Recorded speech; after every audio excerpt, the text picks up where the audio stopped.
Teachers of Reddit, what is the most ridiculous thing you have heard a parent say? Another one taught in an old, impoverished town. Father told me he would not allow his son to read poetry because it would make him gay. I had a parent tell me he cut his daughter's hair in a short bob because they noticed her attitude gets bad when her hair gets too long. I had another parent tell me his kid was acting dumb for my benefit and that he is really smart at home.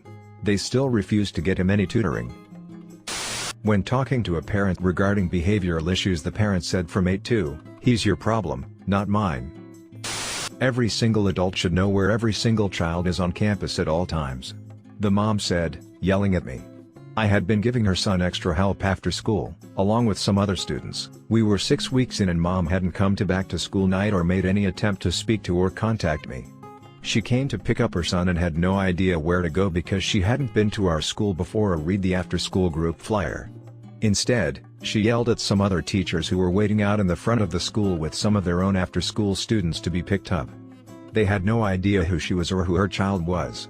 She couldn't ask them where my class was because she didn't even know the name of her child's teacher. I walked up with her son as this was happening. She turned and continued to chew me out. She said a lot of ridiculous things that day. It was complete and blatant projection of irresponsibility. At the end of each year, all the students' merits are tallied up and the top 3 students get a prize. One of the parents was complaining about how it's unfair their child started so low every year. It was a lot harder for them to get to the top. The list starts alphabetized. I have a few stories, but my favorite happened to a coworker. This girl didn't study and skipped most of the questions on a test. Mom came in to argue about her daughter's failing grade and said she should only be graded on the questions she did answer. So therefore should have scored a 100 since the few she chose to answer were correct. I was told last year that the obvious reason I work in special education is because I can't get a job teaching normal children. I taught 4th grade next to a military base, so my class list was in pencil. Midway through the year I got a Dutch girl. She didn't speak a word of English. Her dad dropped her off in my room after signing her up, then told me not to make any exceptions for her. She'd learn English on her own. However, she was to be exempt from math BC. She's never had a math class before.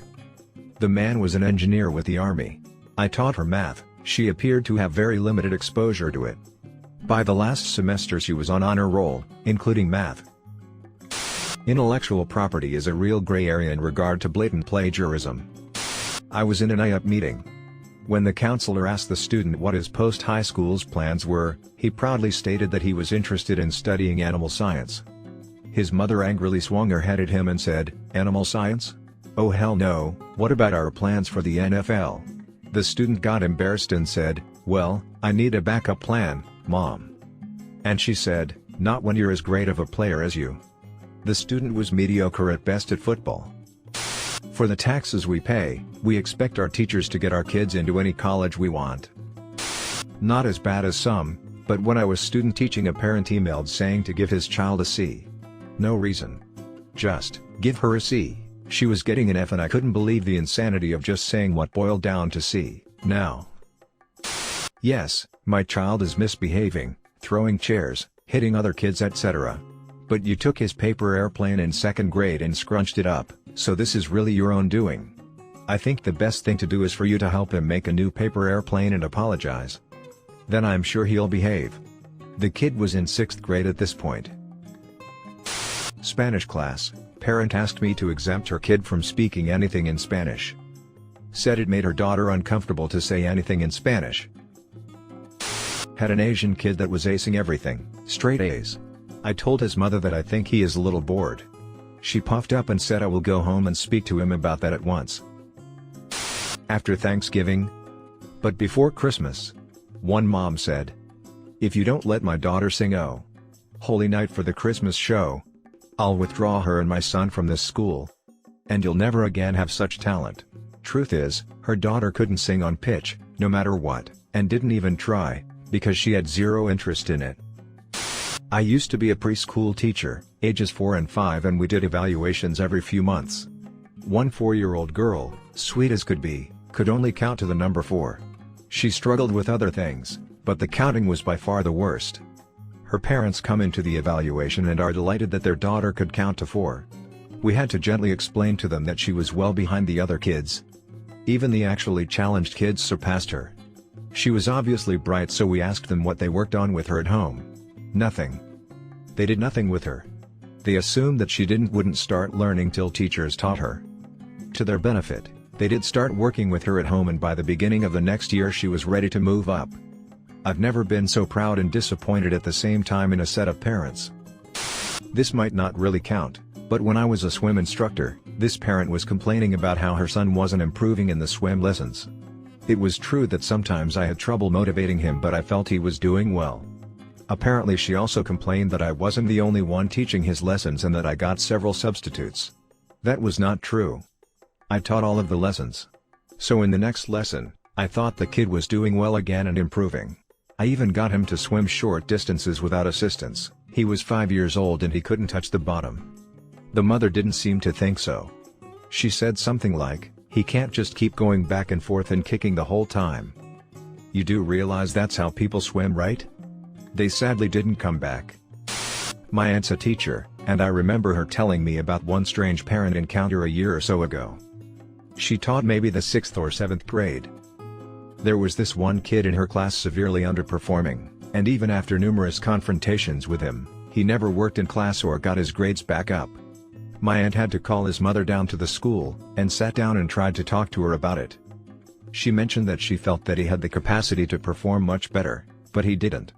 Well, the mother just denied it.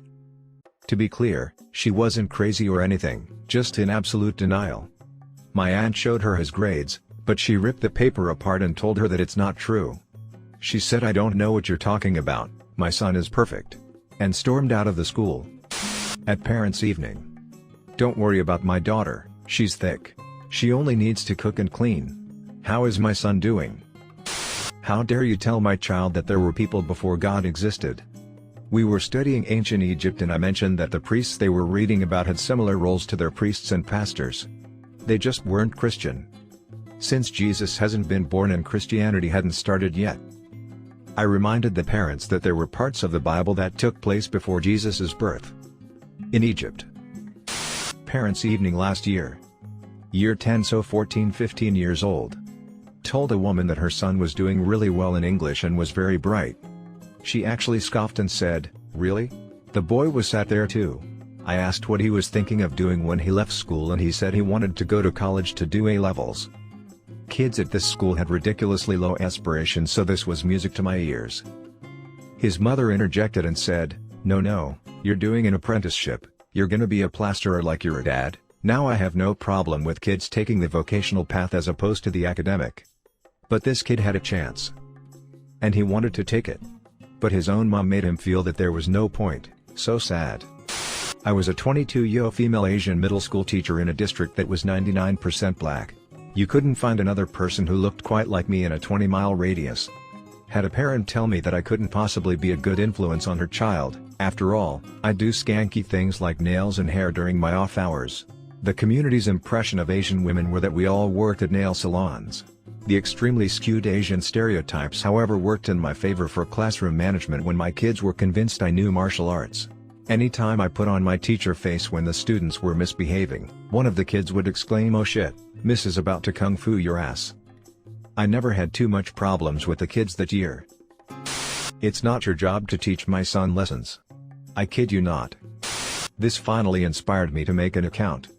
Multiple times over the school year, she emailed me with something like, "My child has been coming home saying she has no homework in your class. I believe she should be having homework from your class every day. Can you please give her some homework?" 1. There was actually homework. 2. The kid was not turning in any homework that quarter. 3. The zeros were all reflected in the online grade report, which the parent apparently refused to read. My mother is a retired college English teacher. Helicopter parents would regularly call to inquire about their kids' grades. "Mom, that's confidential as per college policy. If you want to learn your child's grade, you're going to have to ask him/her." Parent: "But I'm paying his/hers tuition." "Mom, it doesn't matter. Your child has a right to privacy. I will only discuss your child's grade with him/her." Parent: "I'm calling the dean." Mom: "By all means. Rinse and repeat, over and over and over." Parent of a child with behavior problems sends him to school with shit for breakfast every day. Fast food, Starbucks, cupcakes, you name it. We spent a lot of time trying to get her to even feed the kid breakfast in the first place, because he refused to eat what was provided at school and was an absolute nightmare on an empty stomach. We're talking hide under the desk screaming all day levels of difficulty. So we didn't say anything for a while, because at least he was on time and eating. Except then all the other students who previously had no problem with the milk, cereal, and fruit that they got at school started noticing the smug kid eating his delicious pancakes. Or whatever he had that particular day. It became a full-blown kindergarten hunger strike, and it was miserable. When we asked the mother to please make an effort to feed him prior to arriving at school, she said she didn't have time. Unless we wanted him to be late every day, another problem that took forever to resolve. We reiterated that the school provided a perfectly healthy breakfast for free. And maybe she could make an effort to convince him to eat what everyone else got, he would literally do whatever she asked. It was just a matter of staying for 10 minutes to eat with him, she said. I don't want him eating that sugary, processed crap. He took his McDonald's with an 8 in the classroom for the rest of the year. Kindergarten teacher here 1. Why isn't my child writing their name yet? 2.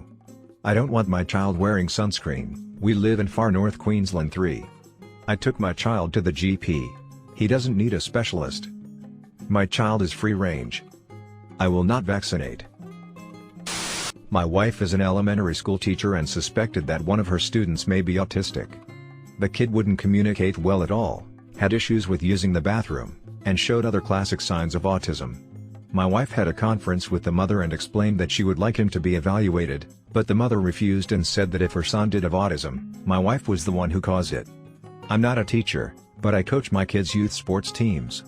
I once had a dad approach me and bribe me $50 to prevent a certain kid from playing in our upcoming flag football game. These were 6-year-old kids. The kid did make a costly mistake in the previous game, but the fact that this random dad was willing to pay me to bench the kid was mind-blowing. Edit: I should have made it clear that I did not accept the money. The dad attempted to bribe me and I turned it down for obvious reasons. My mom frequently is forced to let kids retake tests because they didn't do well on them.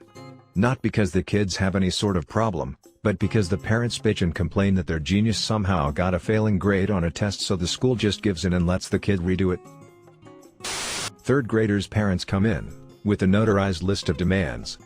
Children in my class must be prohibited from bringing in gluten, ever. They said they didn't want her to feel left out because other kids were eating gluten. No, she didn't have celiac, it was just the family's personal choice. I let their daughter choose who she sits next to each day. The class had a carefully coordinated seating plan. She'd be exempt from history class because she was too advanced for our history class but not advanced enough for an AP class. Long story short, they switched her to a private school before year's end. Edit: did away with the numbering because I couldn't fix the formatting problem. I'm sorry, I wasn't clear about this. AP at this school when I was teaching just meant the accelerated or gifted class. It was not referring to an official AP curriculum. I know what notarization is. My mother was a notary public for most of my childhood, and she certainly got a few requests stranger than this. They had the document signed by a common law notary, not civil law. And actually, in hindsight, I think they just forged a seal on their document as there was no notarial certificate attached. If it was real, the idiots had their own signature notarized on their own document. Country. Rodeo. She was calling her kids over. My daughter's senior class voted a medically handicapped girl prom queen. I feared they were playing a joke on her, but my daughter insisted they all truly wanted her to win. Her family was poor and the teachers chipped in and bought her dress, shoes, etc. The summer after graduation, I ran into the mother of another student in the class. This mother had pushed her daughter to be popular, bought her the best of everything, pushed her into being a cheerleader and even went to the point of trying to set her up with boys in her class. She actually chastised them on her daughter's behalf. She's also a bit nuts, so I try my best to avoid her if I see her first. This day I wasn't so lucky. Immediately she started complaining about the student that was voted prom queen. She kept saying how her daughter should have been prom queen. The other students just voted for the other girl because they didn't want her daughter to get it, which was partially true. It was so unfair. She was so mad. Then she started on how horrible it was to vote in a girl that was in special ed classes because she really didn't deserve to graduate. She was so poor that the teachers had to buy her dress. As if it was a sin to be poor. I finally got sick and tired of her crap, and I didn't like her anyway, and told her what I thought. I thought it was a very nice thing for the students to do. This may be the only special moment this girl will ever have. Her daughter will have many special moments. It was so nice for the teachers to make sure she was dressed as nice as the other girls, etc. She was stunned to say the least. She expected me to agree with her. But I was sick of her. How she was nearly prostituting her daughter out to any boy who would date her. Told her daughter's friends about her sex life. And her crazy tirades every time I saw her. Now when I run into her, we live in a small town, she speaks and goes on her way. Thank goodness. This family was incredibly well off. The little girl wore Matilda Jane clothing every single day, which is expensive. The individual pieces are between $40–$60. She almost never wore the same thing twice. Compare her to a little boy in my class. His dad was in and out of jail, he always wore dirty jeans and the same pair of boots. His mom cut his hair and you could tell. But he was full of personality. All the kids wanted to play with him. He got a little rowdy and did say some lightly inappropriate things like "that's badass," or "what the hell." But I would never peg him as a behaviorally challenged kid. Well, the rich mother approached my lead teacher and flat out demanded that her little girl never have contact with this boy because he was a bad influence. She wasn't to sit by him or speak to him or play with him. When we refused, she gave all these instructions to her daughter, who would approach the little boy and announce over the whole class, "You have to leave here so I can play." People never cease to piss me off. I was a high school varsity coach. I had a nice girl on my team with very little talent. After not starting, her mom came up to me and said, "It is really sad that Jenny isn't playing. How can you hold it against her?" I asked her what she was talking about. Her response, "Well, her dad's brother dated you in middle school and he broke up with you." Funny thing is, I have no clue who she was talking about.